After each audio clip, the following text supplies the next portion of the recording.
लाहौर में इमरान खान के हामी सड़कों पर निकल आए। दमपुरा पुल के करीब धरना, नारेबाजी।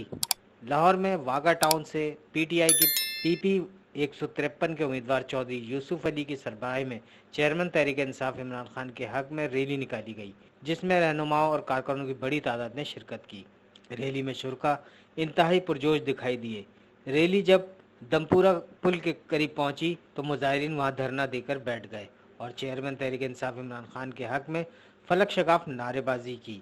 चौधरी यूसुफ अली ने मीडिया से बातचीत करते हुए कहा कि अवाम इमरान खान के साथ है। अगर हुकूमत ने चेयरमैन पीटीआई को गिरफ्तार करने की कोशिश की तो इसे शदीद अवामी रद्द-ए-अमल का सामना करना पड़ेगा। मजीद वीडियोस देखने के लिए हमारी वीडियो को लाइक करें, सब्सक्राइब करें और बेल आइकन को जरूर क्लिक करें ताकि आने वाली वीडियो आप तक बआसानी पहुंच सके।